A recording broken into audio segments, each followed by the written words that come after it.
word goes out to the first place.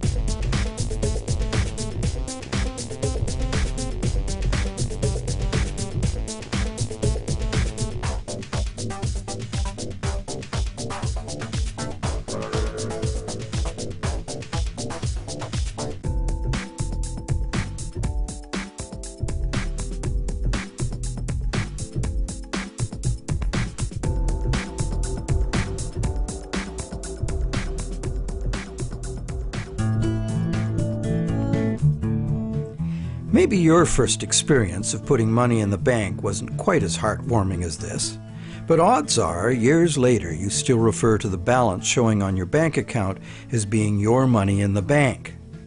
But it isn't. If we have a deposit box at the bank, the valuables we put in it are still ours. We're just renting secure space to store them. In common usage, the word deposit means to set something down. But the use of the word deposit to refer to a bank account is misleading. A bank deposit is in reality a loan. What the amount in our bank account really indicates is how much money the bank owes us. It's a record of the bank's promise to pay us money, not the money we deposited itself. The difference is important. The truth is, when we hand the contents of our piggy bank to the bank teller, our money becomes the bank's money to do with as it pleases. All of the money in the bank is the bank's money. None of it is ours. That's why the bank pays us interest. We have loaned the bank our money. This may seem to be a semantic distinction. We know we can go to the bank at any time and take our money out in cash if we want to. But the distinction is not semantic, nor is it trivial. The distinction is crucial. What happens in banking affects everyone, and yet few of us know anything at all about how banking really works. The entire world economy now runs on a system of credit provided by banks, and when that credit system breaks down, everyone suffers.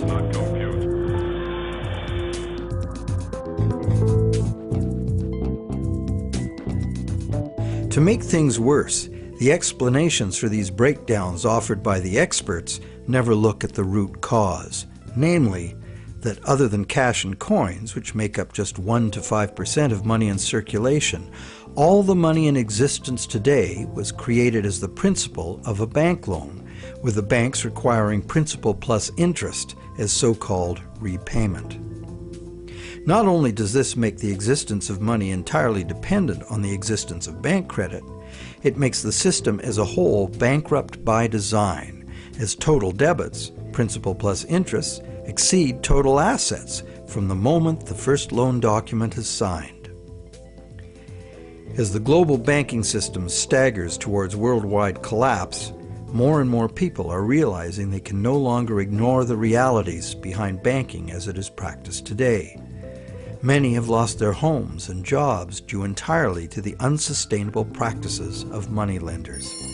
It's time people understood money and the pressing need to fundamentally change the way it works.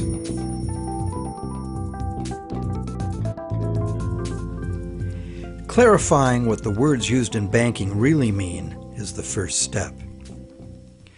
Now that we know that a deposit is, in truth, a loan to a bank, the next question is, what is a loan that we take out from a bank? When we sign for a loan, we give the bank a pledge to pay the amount of the loan plus interest. In return, the bank credits our account in the same amount as this so-called loan. While we speak of the bank as having put the loan money into our account, in reality, the only thing the bank puts into our account is its promise to pay the money. What has actually happened is an exchange of promises. Neither party has delivered anything to the other except matching pledges of debt. So who is the borrower and who is the lender? The terms loan, lender, and borrower are all misleading. The truth is that the two parties have traded promises to pay and in the process created something called bank credit or checkbook money that can be legally spent as money. Bank credit can be spent because we, in our innocence, notice that each time we deposit into our account, it increases our balance by the same amount. In fact, unless we put something in, our account will be empty. Thus, it's a natural assumption that money in an account is money someone put in. The account is a promise to pay, not the money itself. In fact, a promise always indicates the absence of the item promised. Otherwise, why does it need to be promised? Now, because all bank accounts are just promises to pay, the bank and the borrower can simply exchange promises and, in the flash of a few keystrokes, a positive balance appears in the borrower's bank account without anyone putting existing money in. Now you know the real source of what we call a bank loan.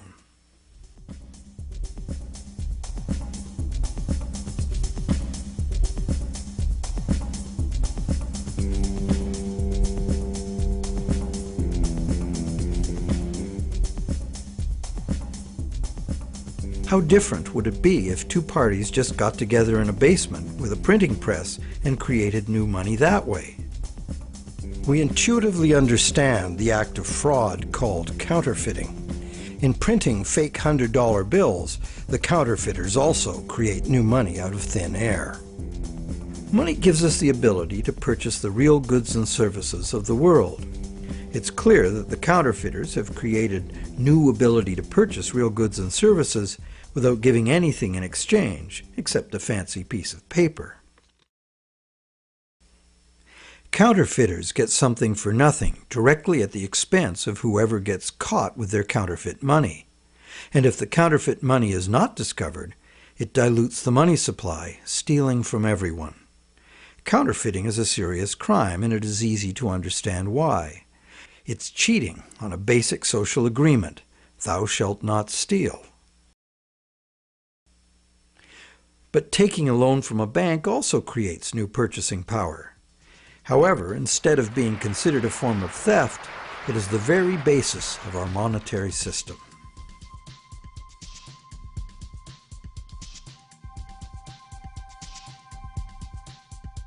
How did one form of creating money out of thin air become a crime and the other become standard business practice and the source of almost all our money? For this is what has happened. To understand how, we need to look at the history of the laws governing commerce. But before that, we need to understand the logic of the loan process itself.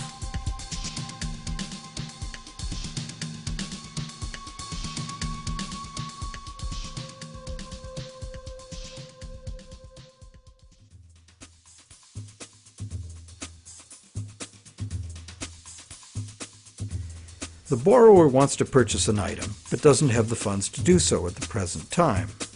However, the borrower does have confidence in having sufficient funds over time to pay both the original price of the item and the interest on a loan. So he goes to a bank to arrange a loan. The borrower is capable of making a credible promise of money in the future, but otherwise, at this moment, he comes with empty pockets. That's why he needs the loan.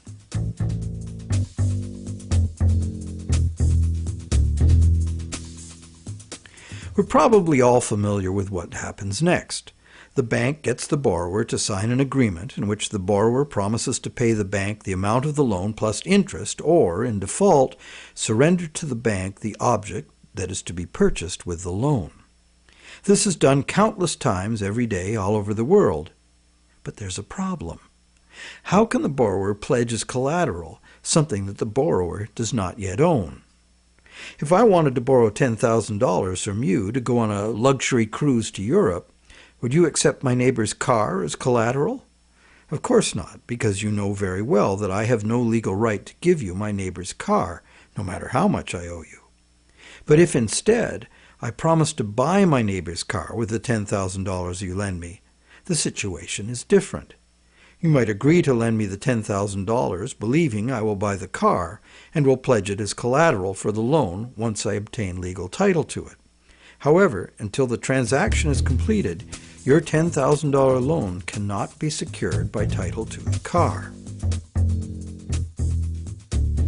This sequence of events problem could be very simply avoided. You could buy the car and then sell it to me. The bank could do it this way too.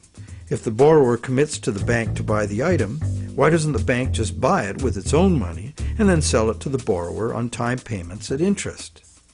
Well, the answer to that question is also very simple. It's because the bank, like the borrower, has come to the transaction with empty pockets.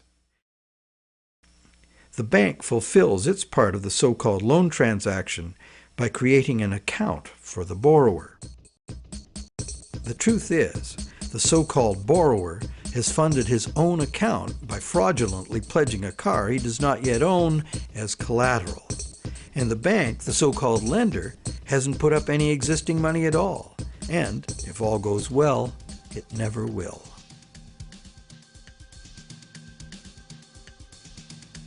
The borrower believes the new numbers in his account now represent his money in the bank. He, like the rest of us, doesn't understand the difference between existing money and a promise of money. If you can spend it, what does it matter? So now the question is, will the seller of the item accept the bank's promise to pay? While some people may hold out for cash, most will say yes to a check or an electronic funds transfer from the buyer's bank. Why? Because the seller knows from experience that she can deposit the check at her bank and it will increase her account accordingly. So what happens next?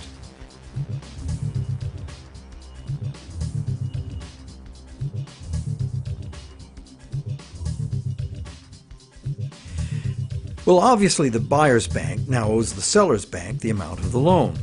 So you might be thinking, isn't this where the money comes out of deposits? The bank's promise to pay the borrower has just been transformed by the transaction into a promise to pay the seller's bank instead. So now the buyer's bank has to transfer some of its existing money to the seller's bank, correct? Yes, but probably only a small proportion. And over the long term, as long as the bank gets its fair share of deposits, the net amount of existing money the bank needs to cover its loans can theoretically be zero. How? Well, imagine first that the seller has her account at the same bank as the buyer. She deposits the buyer's check into her account. All the bank has to do to complete the transaction is reduce the buyer's account by the same amount it increases the seller's account. As both accounts are just promises, no existing money is involved in doing this. What is the end result? The bank has created bank credit for the borrower to the sum of $10,000. The borrower has bought the car that existed in the world of real things, and the seller now has that bank credit of $10,000. Thus, a brand new claim upon $10,000 worth of real goods of value was accomplished with absolutely $0 of the bank's or anybody else's money. On top of that, the bank gets to have all this so-called money paid back by the borrower's honest toil plus interest, or the bank gets the car. Magic like this is usually seen on stage. So now let's examine what happens if the seller deposits her check in a different bank. Won't that require a transfer of existing bank funds from the buyer's bank to the seller's bank? Perhaps, but it will almost certainly never be anywhere near the whole amount because, in effect, the banking system functions as one bank. To illustrate, let's add another transaction to this scenario. That same day, the seller's bank made a similar loan to a little old lady who bought a mega home theater system. The electronics store deposited her check at their bank. The electronics store's bank made a similar loan that was deposited at the original borrower's bank. And when all the various balances were settled, the banks didn't owe each other anything. And even if there were differences, they would have been just a small portion of the total credit created. So, at this point we can say that although banks don't actually lend out their depositors' money, as most of us imagine, they still need deposits to make loans. This is because banks need incoming credit from other banks to offset their own credit being deposited at those banks. As long as banks keep their outgoing credit balanced with incoming credit, they are free to make new loans and thereby keep creating brand new credit money. None of it will ever have to come out of the bank's pockets. The bank is free to invest its own funds in corporate and government bonds and whatever other instruments their charter allows. If one draws a diagram of it all, it looks like this. The interest governments and corporations pay the banks on their bonds is paid by us. We pay it as a portion of our taxes, and we pay it in the price of all the goods and services that we buy. And there is another thing passed on to us as well, and that's the risk that the bank will go broke and not be able to honor its promises to pay. Now you may wonder, how can a bank go broke if it doesn't put any money up in the first place? What have they got to lose? The answer to that question is that banks differ from counterfeiters in that the banks are legally allowed to create new money, but only by certain rules of accounting. Banks can only create money by entering a borrower's payments and collateral as an asset on the positive side of the ledger, balanced on the negative side by the loan, or what the banks call the deposit liability created by the bank. When the borrower defaults on the payments, the asset pledged as collateral is seized by the bank and sold. In a declining market, when repossession is most common, the new lower value of the asset doesn't cover the bank's liabilities, which were based on the previous higher value. This shows up as a loss on the bank's books. When foreclosures are rampant, as in a collapsing real estate market, much of the value of the bank's collateral simply evaporates as home prices drop, exposing the bank to huge losses. In truth, it's all just numbers, created out of thin air. But banks must adhere to the dictates of these numbers, and the consequences of bank arithmetic gone wrong can include economic standstill, social disintegration, total financial chaos, lawlessness, starvation, and war.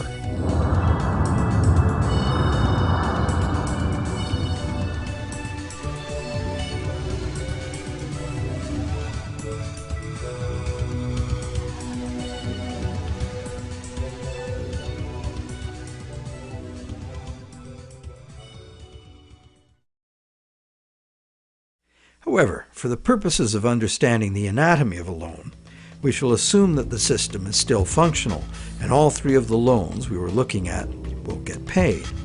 The end result is that not $1 of existing money has changed hands, but $30,000 of new bank credit has been created and spent into the money supply, and each of the three banks gets to collect interest on $10,000 of it.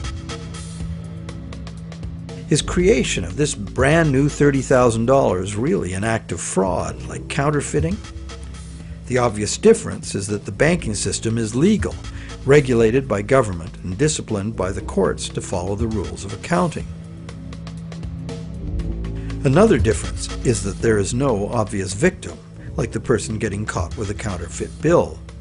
Banks argue that the buyer and the seller both got what they wanted and agreed to, so where is the fraud? And if there was a fraud, who lost out? Well, to determine that, let us list who got what out of the deal. The borrower got the item he desired on terms he willingly agreed to. He may curse his decision later as he struggles to make the interest payments, or he may live happily ever after, thankful he got the loan.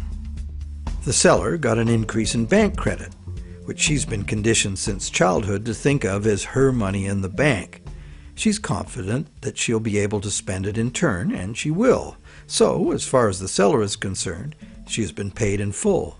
She's happy. So who, if anyone, suffered as a result of the deal? Is there another party to this transaction we've overlooked? Well, there's also the bank that gets to collect interest on a promise to pay money. That's the business they are in and usually do very well by. And anyone else? Well, where did the car come from? It came from the world of real things. Natural resources, energy, and labor were expended to produce it. What if we consider the hidden party to be society at large and the natural world from which all things ultimately come? Because the brand new bank credit money didn't just sit there, it got spent into the general circulation in the real world. It's the real world that ultimately gets the new money in exchange for its car. This new money might stimulate new production, temporarily enlarging the economy, making lots of people happy. In fact, it often does, as most bank credit comes into being as a home mortgage, stimulus for the residential construction industry, a big provider of good-paying jobs. However, after its initial productive use, this newly created money will basically just dilute the money supply, reducing money's purchasing power by a very small amount. So, in contrast to counterfeiting, where the loss occurs to a specific victim, here the loss is borne by us all, because the real substance of the loan, the car, was extracted from the economy at large by a slight loss in the value of everyone's money.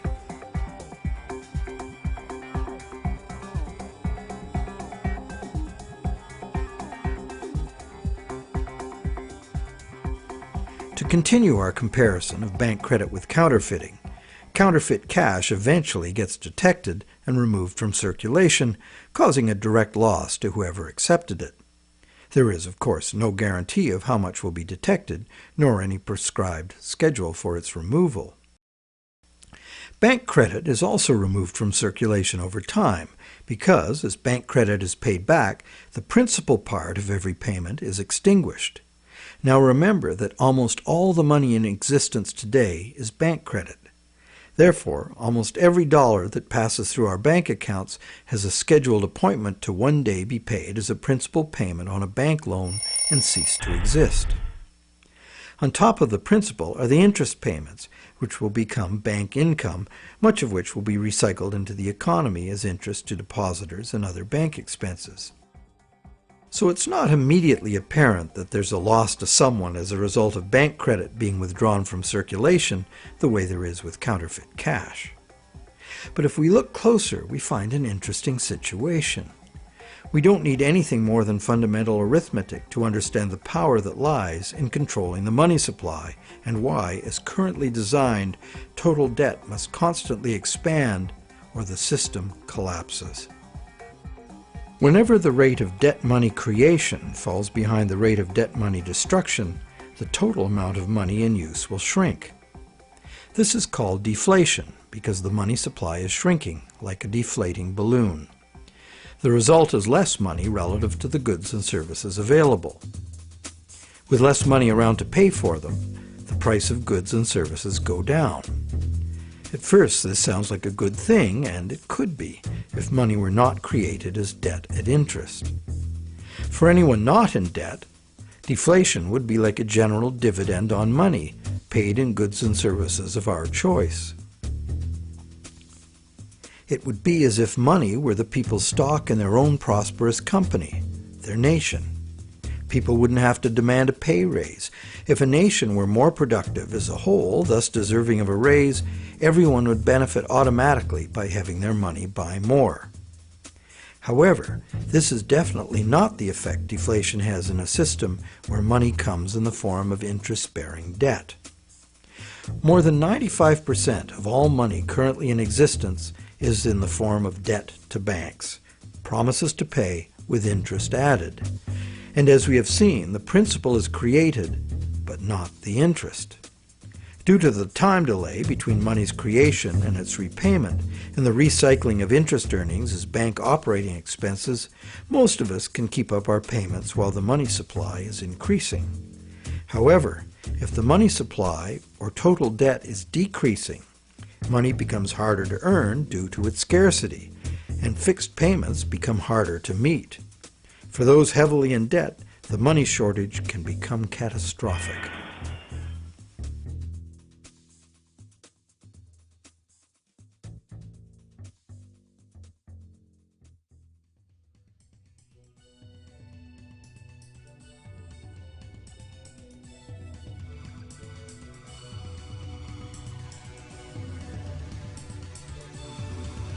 Unfortunately, the psychological effects of falling wages and prices rapidly accelerate the process, as borrowers, including large businesses, lose confidence in being able to repay loans, so that they don't sign up for any.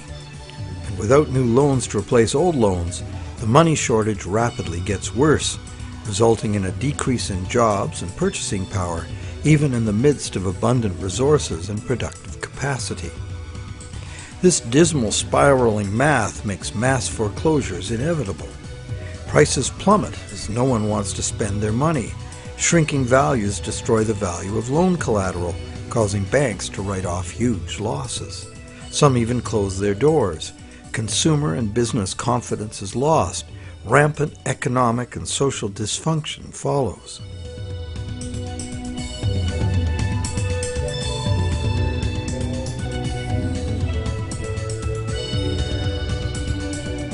This disastrous spiral cannot be turned around unless the government creates new money itself or goes deeply in debt to private banks in order to create enough new money to reorganize and rejuvenate the economy. The most familiar example of this is the stock market crash of 1929.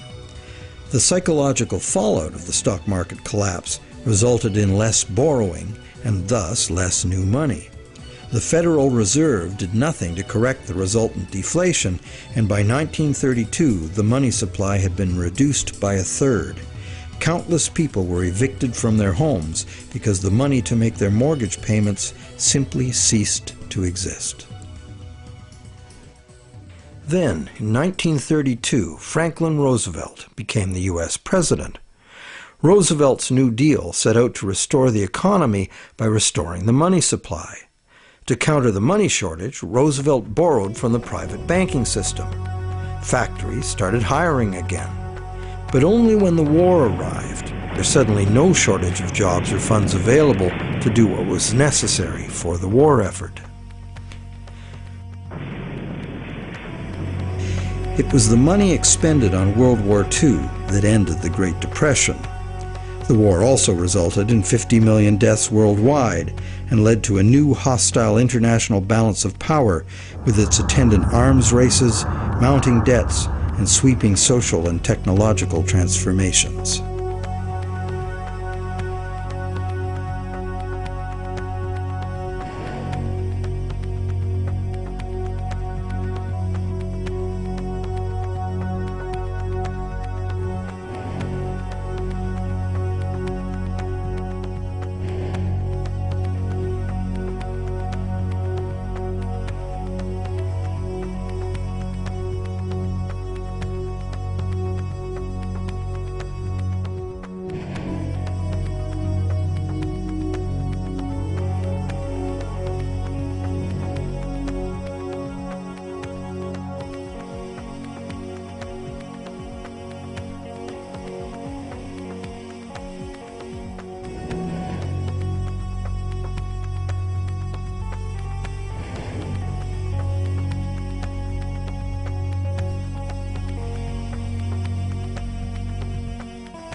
The cycle of economic boom and bust is commonly called the business cycle, as if it were a natural occurrence like the hydrological or carbon cycle. These natural cycles are ultimately driven by the sun. But what is it that drives the business cycle? One answer is the supply of money. And as we have seen, the supply of money is dependent on loans. So let's look at what happens during the lifetime of an individual loan. We've seen how bank credit is nothing more than the bank's promise to pay, which the bank has created on its books to balance the borrower's promise to pay that it has received. The bank's promise to pay is usually spent on some real good or service and allowed to circulate, making the efficient exchange of goods and services easier to accomplish. As a medium of exchange, today's promise to pay money is unsurpassed in its usefulness and flexibility. However, because no money is created to pay the interest, a seemingly impossible situation is created. On the face of it, if borrowers had to pay the interest they owe all at once, they would have to fight it out for a limited sum of existing money that was very much less than the total owed. The percentage that would be unable to pay off their loans would be simple to calculate. However, interest is usually paid over time, not all at once. If this interest income is recycled into the general economy as spending, it can be available to be earned repeatedly. Once we understand this, the question of whether interest is actually unpayable becomes more perplexing. Is there such a thing as a sustainable system of lending that does not produce mathematically inevitable defaults? In the Middle Ages, usury, meaning charging interest or any form of making gains solely from having money, was condemned as a sin. While the justification was moral, the reason was practical. In a fixed money supply like gold, anyone systematically rolling over all of their loan money at interest will soon end up with all the money. This problem was a big factor in the ruin of Rome. Private accumulations of gold forced the government to mint coins made of base metals instead of the real thing. Debased currency led to failing confidence and ultimate decline. The lesson was well learned. For the next 1,000 years, the Roman Catholic Church declared collecting interest on a loan to be a sin punishable by excommunication.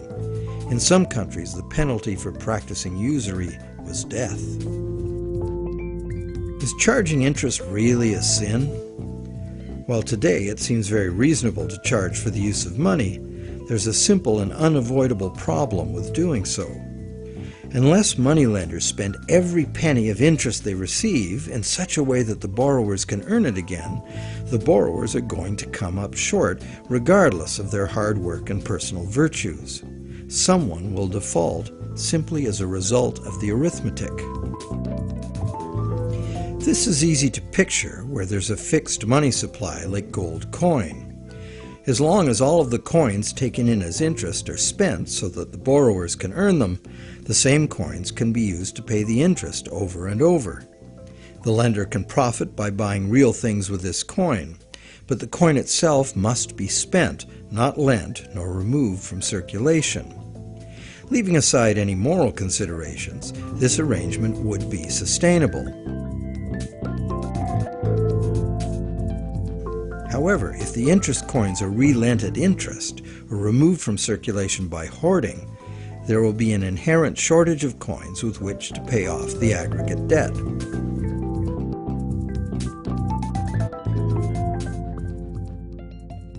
The situation is essentially no different in our current debt-based system. As we have seen, nowadays virtually every dollar comes into existence as debt, with a scheduled appointment to be extinguished as a principal payment on the loan that created it. Thus, for all borrowers to be able to make their payments of principal plus interest, two things must be true.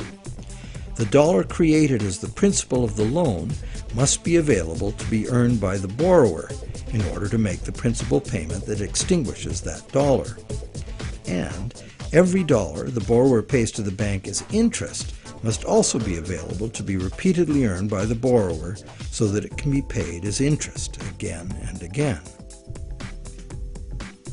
There is a common theory, undoubtedly popular with lenders, that because the banks spend their interest earnings as operating expenses, interest to depositors, and shareholders' dividends, there is in fact enough money released back into the community to make all payments.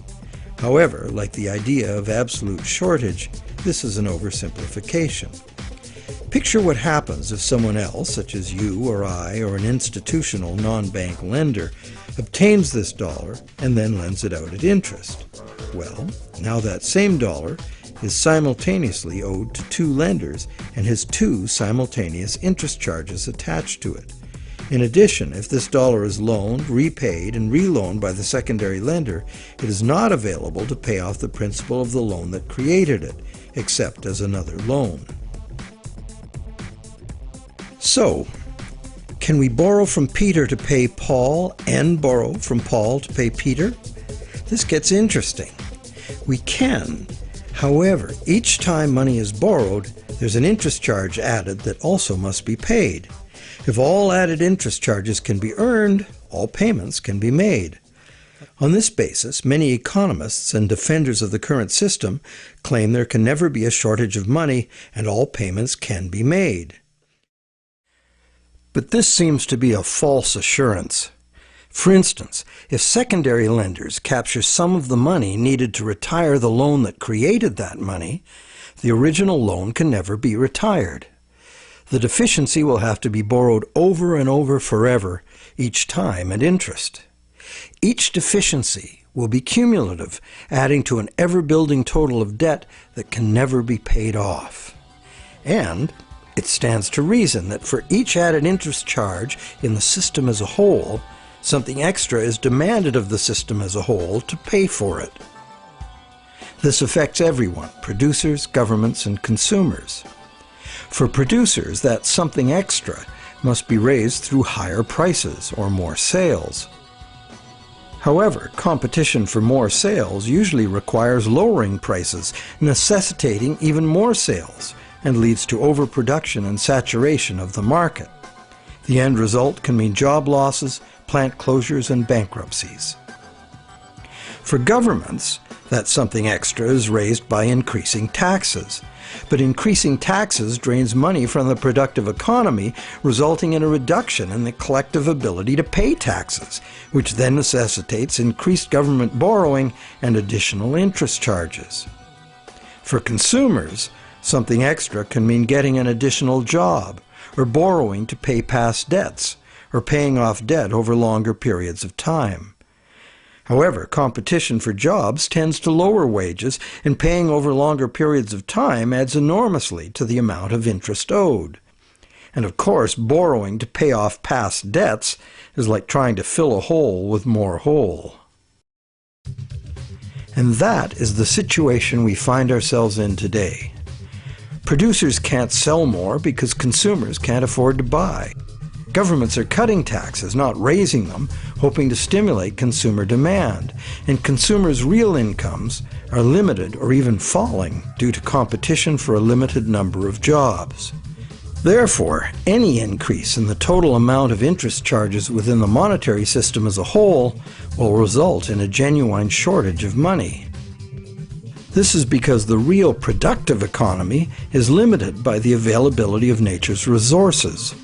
The productive economy exists to serve actual needs. It simply cannot keep pace with the demands of the artificial financial economy, which has an unlimited appetite for profit, and which operates with no regard for the natural limitations of the real world.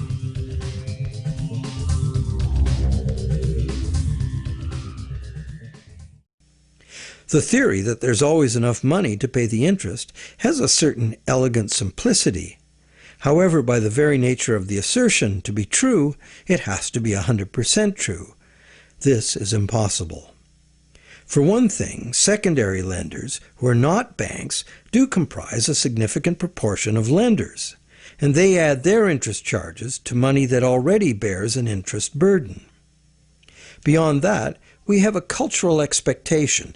Everyone who has money expects it to generate more. Money that needs to be spent and made available to be earned by its original borrower is, instead, lent at interest or invested for gain. Therefore, we can conclude that the two conditions that must be true for all borrowers to be able to make their payments of principal plus interest and thus permanently discharge their debt, those conditions are not met by the current system. Nowhere in the current system is there any restriction on relending money that was created as a loan, nor is there any obligation upon banks to make their profits from interest available to be earned by borrowers, enabling them to extinguish their debts. Quite the opposite. Banks invest these profits to make further profits. And it's not just the banks that cause the problem. Anyone who takes their ball of money and starts rolling it like a snowball to make it bigger does so at the expense of borrowers who will not find that money available to pay their debts, except as more debt. And of course, those rolling the biggest snowballs pick up the most snow.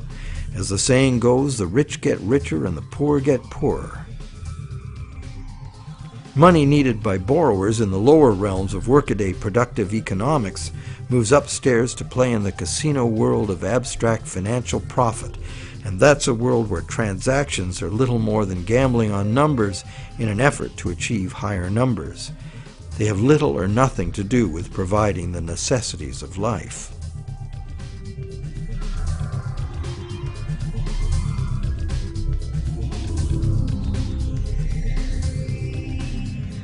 Today, the largest volume of money by far is changing hands in what is best described as the gambling economy.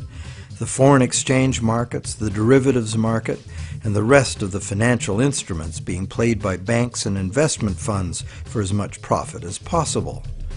For example, the volume of trade on the world's foreign exchange markets in just 1 week exceeds the total volume of world trade in real goods and services during an entire year.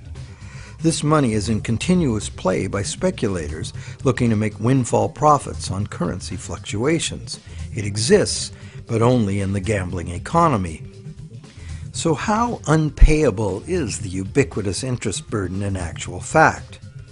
That could only be determined with certainty by tracking all the money in the world. With over 6 billion people earning, spending, borrowing, and lending, the world's money flows are at least as complex as the flows of the ocean. They are impossible to know. But the direction is pretty clear and simple, and it's the same old story. The rich are taking increasingly more money into the gambling economy, where ordinary borrowers have almost no chance to obtain it. And the only way the system can stay solvent is to create more money. And as money is created as debt, the only way to create more money is to create more debt in every way possible, including ridiculously easy credit for unqualified borrowers, massive government expenditures on security and war, and bailouts of insolvent banks.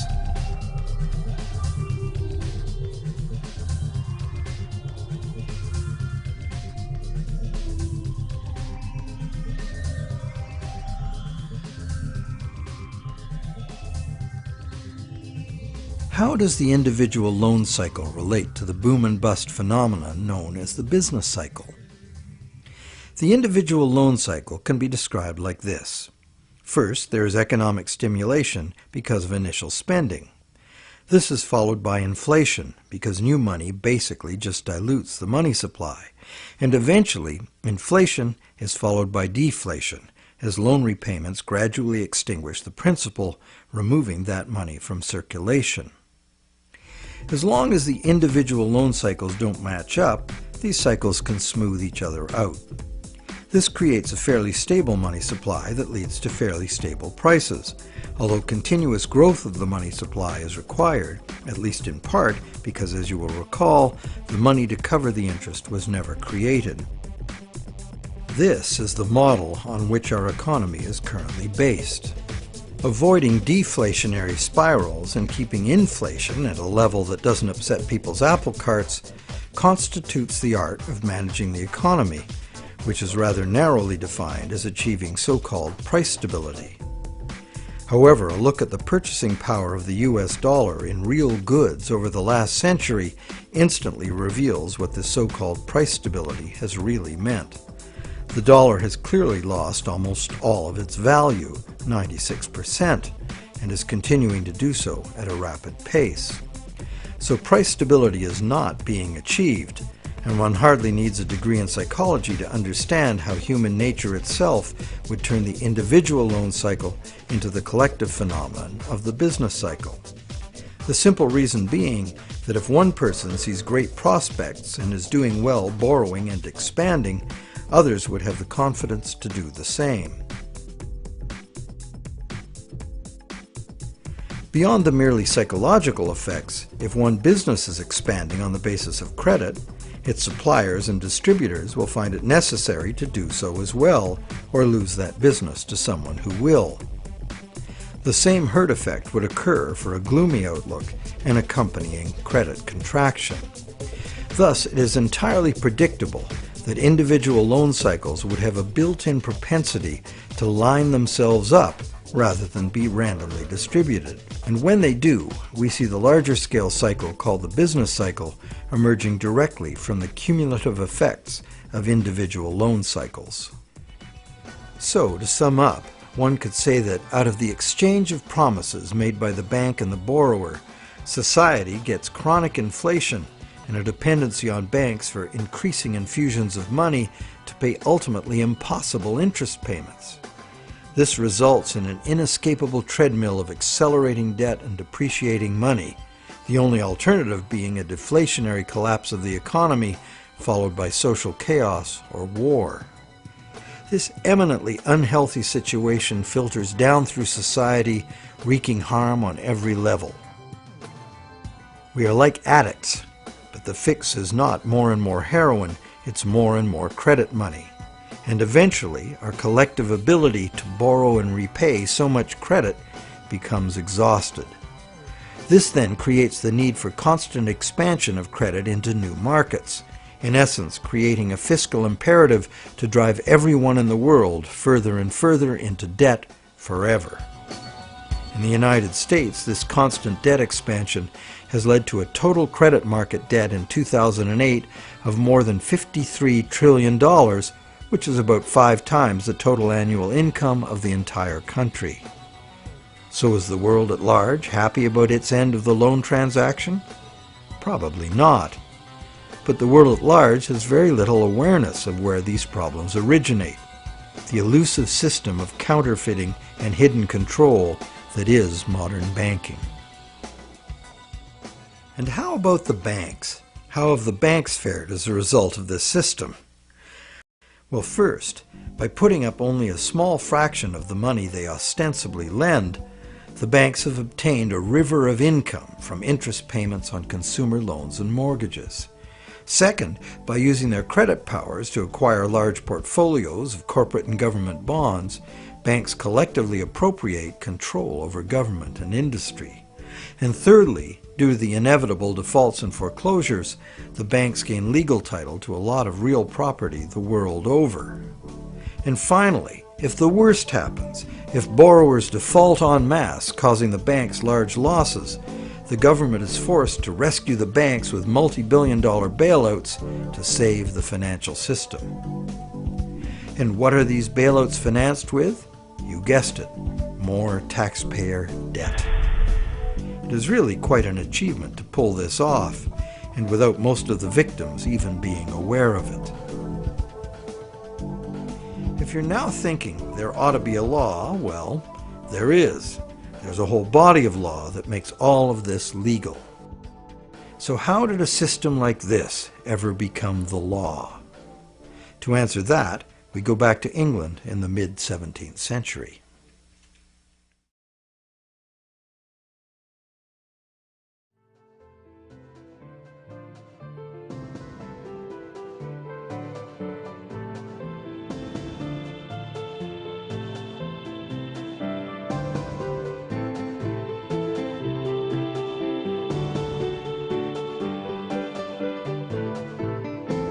With the development of better ships and the new explorations they allowed, trade was expanding rapidly.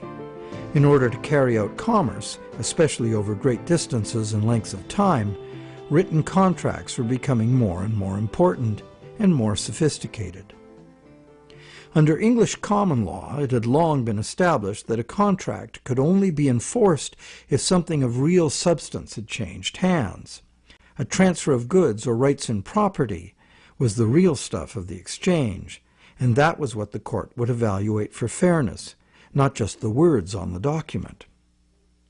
A contract under which there had been no exchange of consideration, meaning real goods or rights in property, was deemed to be empty and was therefore not enforceable by the court. So, a contract in which a borrower, say, pledged a car he does not own in exchange for a bank's promise of payment would not even qualify as a contract. No common law court would enforce it. As well, in the event of a dispute over a contract, under common law, only someone who had actually provided consideration to the transaction, in other words, only someone who delivered the goods, had the right to sue in court for fulfillment of the contract by the other party. This right was not transferable to a third party.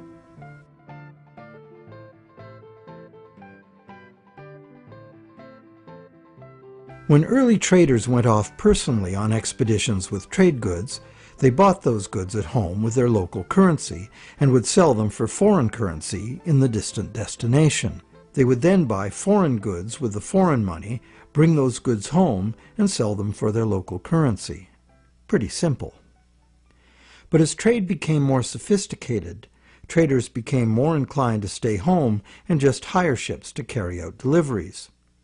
This gave traders the freedom to import cargoes of foreign goods from different sources than the destination to which their home goods had been exported. Thus, a problem was created. The exported goods had been paid for with foreign coin, the value of which needed to be spent somewhere else. Moving money as coins entailed a high risk of theft, as well as the near certainty of partial loss by currency conversion in a different land. This problem of payments from a distance was overcome by the use of bills of exchange. A bill of exchange was a signed order from the payer to an addressee demanding that the addressee pay a certain specified sum of money to the person identified as the payee. These were secured by signature, and they could not be acted upon in court by anyone other than the original parties. Thus they were of no use to a thief or any other third party. You probably recognize that these were the precursors of checks. I, the payer, instruct the bank, the addressee, to pay the payee, a person named on the check, a certain sum of money. This was all well and good for transactions among parties who were known to each other. The bill of exchange was used merely as a way to order payment in coin at a distant location. But merchants soon wanted more flexibility. They wanted to be able to use bills of exchange to reconcile payments amongst many merchants in many locations, using bills of exchange like money itself.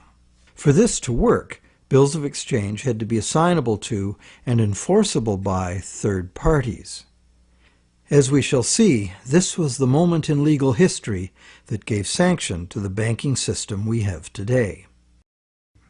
A third party, who might have honestly purchased a bill of exchange several steps removed from the original exchange, could not be expected, nor would he have the right, to show up in a common law court and defend the validity of the contract and collect on it. This made third-party bills of exchange an unacceptable risk. So, in order to be able to use bills of exchange as a convenient and guaranteed third-party payment system, essentially equivalent to money, the common law practice had to be set aside regarding bills of exchange. In England, by a series of legal decisions from 1664 to 1699, this problem for commerce was remedied by making bills of exchange enforceable by third parties. If a third party had purchased a bill for valuable consideration and in good faith, having no apparent reason to suspect fraud or some deficiency in the right of the seller to sell it, then the bill automatically became good and enforceable by the court against the signer. What did this change mean? It meant, essentially, that any bill of exchange would be considered legitimate once it was sold. Bills of exchange and all other subsequent types of signed promises to pay, with the notable exception of checks, became transferable and enforceable in court, just what the merchants wanted. Now debt contracts could be sold like things, and transacting business would be a whole lot easier. Not only that, it opened up a whole new market for profit seekers, trading in bills of exchange themselves. The marketing of debt was born.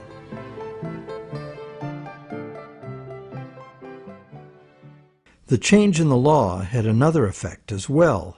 It made it possible to trick or even force a person into signing a legally binding promise to pay, and then, if that promise were purchased by a third party for real consideration and in good faith, it would be enforceable against the signer in court. Ultimately, this became one of the foundational principles of the Uniform Commercial Code, which governs the conduct of business in the United States, and by extension, in most of the world.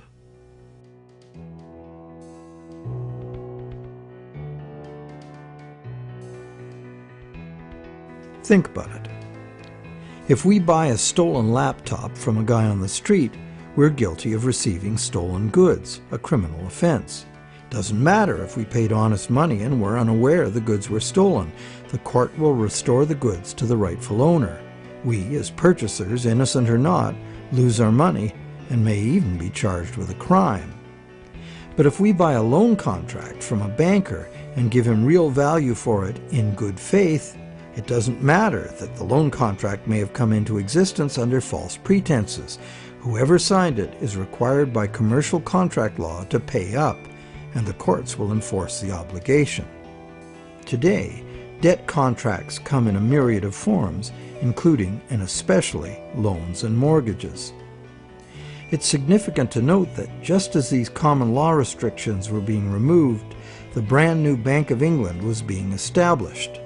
The first bank state authorized to create money out of thin air.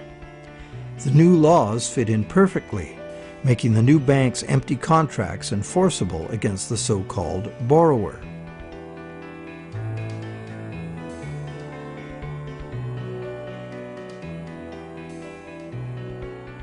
Those who have discovered the true nature of their own bank loans and have attempted to challenge the validity of their debt contracts in modern courts have discovered to their dismay that this commercial contract law is still the bedrock defense of money as debt. The bank will have sold the original loan agreement to a third party for value, and even though that third party is often just a sister company of the bank, all that matters to the judge is who possesses the document, what it says, and whose signature is on it. The bank's failure to inform the borrower about the true nature of the loan contract and the absence of any actual money loaned on the bank's part is not relevant.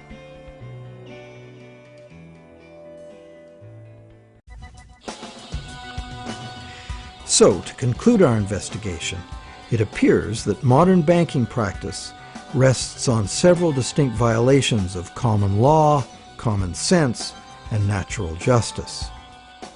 The first violation is the fraud the borrower commits by pledging as collateral property the borrower does not yet own.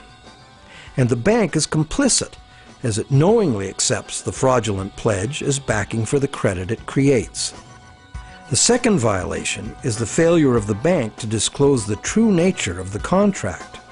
The bank calls it a loan, leading the borrower to believe that he or she is receiving a loan of existing money. But the bank knows full well it has provided only a brand new promise to pay, simply typed in on a computer screen. A promise that the bank knows it will probably never have to fulfill. Thirdly, the loan agreement should be invalid because impossible contracts are legally invalid. The bank is creating an impossible contract because the conditions required to guarantee that the borrowers have the opportunity to pay off the principal plus interest are not met.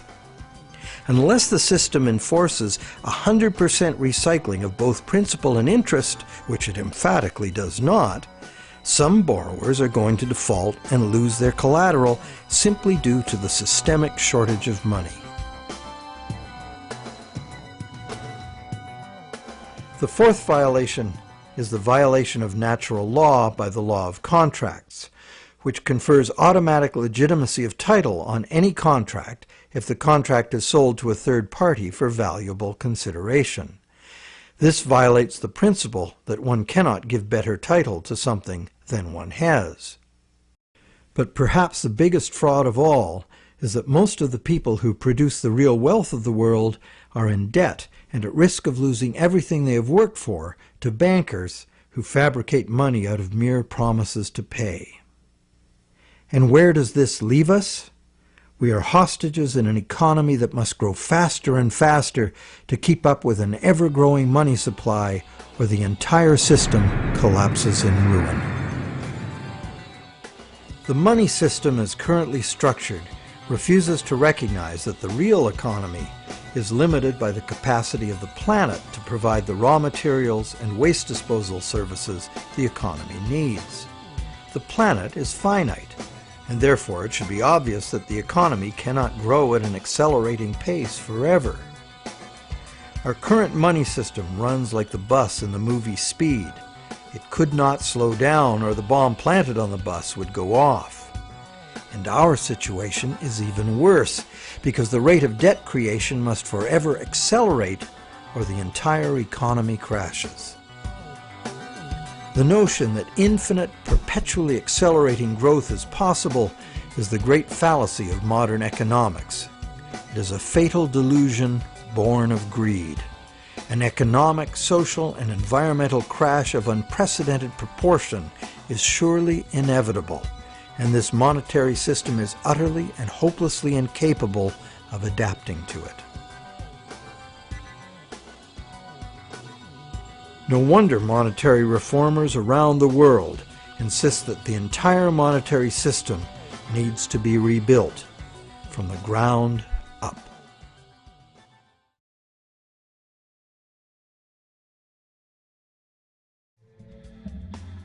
So what is the solution? One idea many people suggest is to return to the days when money was backed by gold. Gold, they argue, is the true money because it's inherently valuable. The underlying principle here is that money should be a commodity that is valuable due to its scarcity, as gold is scarce. As a general rule, those who hold this view of money also believe that money should exist independent of government. Another school of thought, diametrically opposite, is that the creation of money should be the exclusive prerogative of governments. Government, which represents all the people, should spend money into existence in the public interest, thus backing the currency with what it was spent on. Having taken back the power to simply spend money into existence, government would never need to go into debt or pay interest. Of course, government spending without limit would result in a worthless currency. To prevent inflation, money would also have to be extinguished. This could be accomplished using a wide variety of taxes, resource royalties, and user fees. Government spending and government taxes would, therefore, be interdependent and would equal each other in a perfect equilibrium. However, the goal of taxation would be to achieve price stability, as the government would have no need of tax revenues in order to operate. Over the centuries, both the gold-based system and various government credit money systems have been used, with the gold-based system prevailing well into the 20th century. This wasn't because government credit money didn't work. It did within the country itself, where it was accepted in payment of taxes.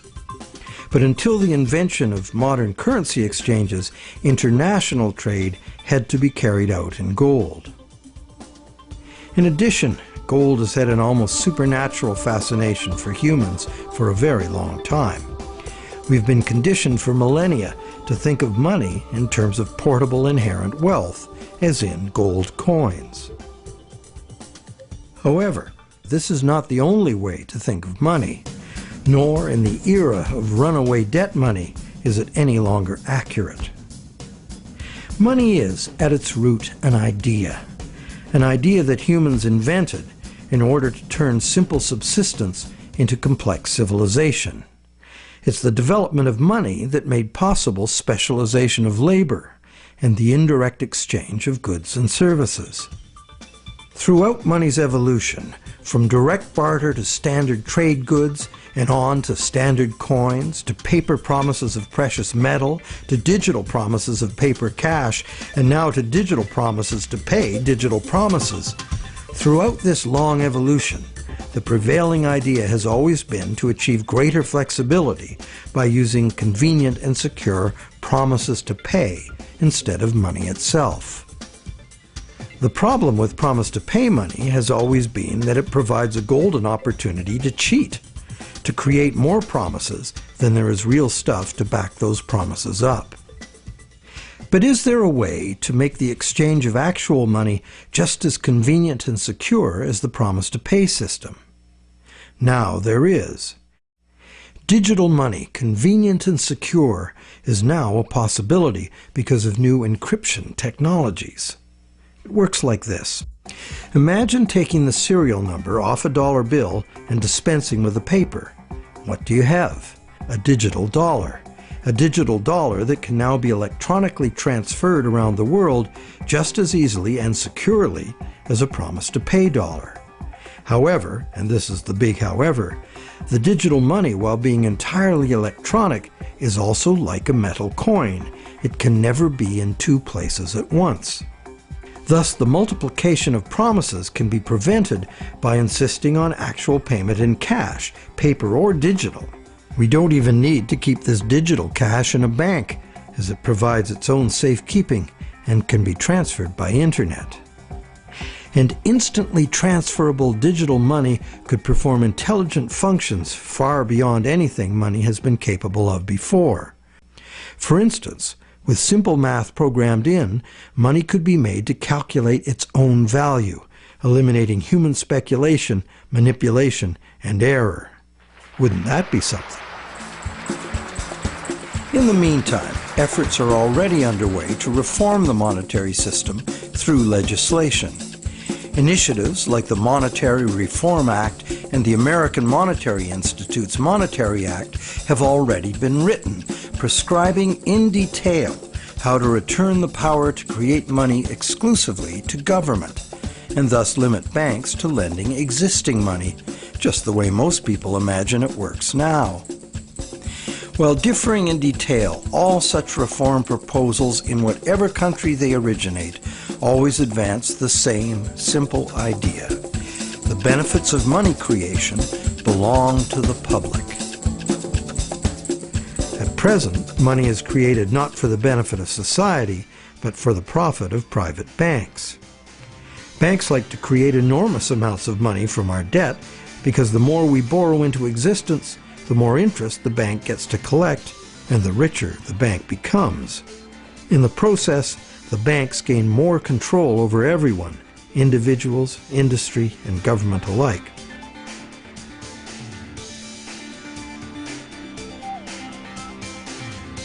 Abundant money too often leads to speculative asset bubbles that make insiders rich.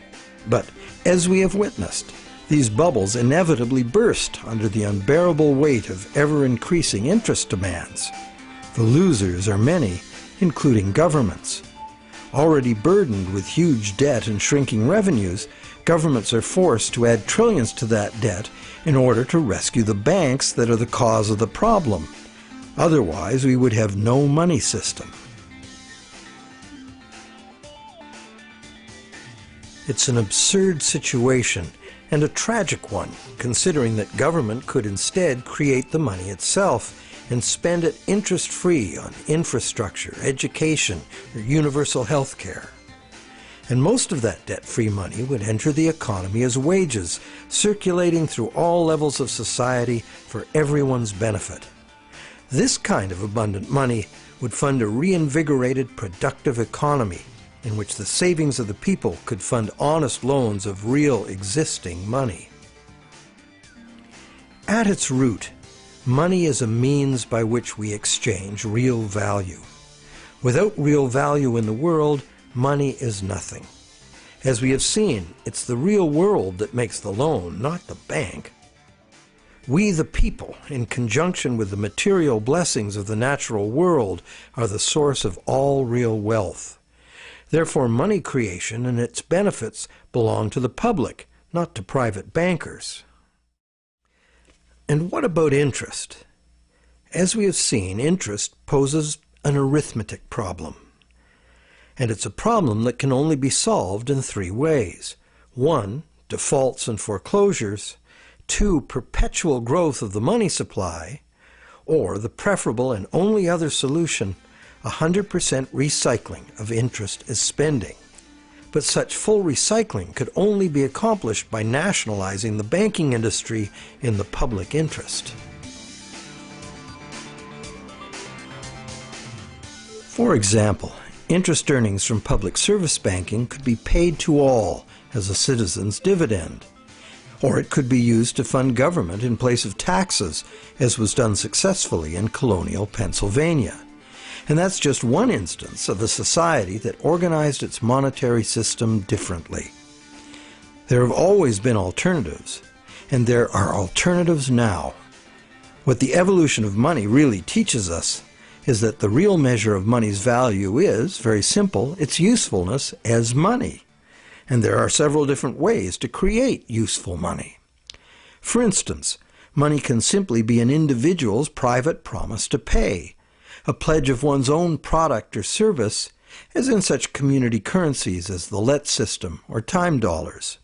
Thousands of these community currencies already exist in circles of trust where members can be counted on to honor the credit they issue for themselves. And such community currencies can be a lifesaver in the event of a catastrophic collapse of the conventional banking system. When money shortages or hyperinflation disrupt trade and bring economic standstill, a working community currency can sustain a local economy. Are such proposals radical? You bet. But there are unprecedented challenges before us. No longer can exponential growth allow us to sustain a monumental debt that must ever increase to prevent the house of cards collapse of the whole system. Increasing wealth disparity, crushing debt, failing banks, and social and environmental catastrophes are what we face unless we radically change course. We must transform our monetary system to one that can adapt to a future we can now clearly foresee. To begin, we must examine monetary system designs that can deal with widespread economic shrinkage without inducing mass foreclosures and bankruptcies. But what can you do right now? Well, right now there are people and organizations around the world that understand the problems and the injustice of today's monetary system, and you can join them in their effort to bring about the fundamental changes we need. It's time to talk to our friends. A financial crisis is the ultimate teachable moment. When bankrupt banks have to be bailed out by the governments the banks were formerly lending to, the contradictions, the fraud, and the fatal flaws of the current system are laid bare for all to see. But the solutions are there to see too if we look. We cannot afford business as usual. Making adjustments to the current system will not save us. The changes we need to make are radical and dedicated to the good of all, not the profit and control of a few. To make these changes, we must leave behind our outmoded assumptions and misplaced faith. We must face the challenge of a complete transformation. Reality calls.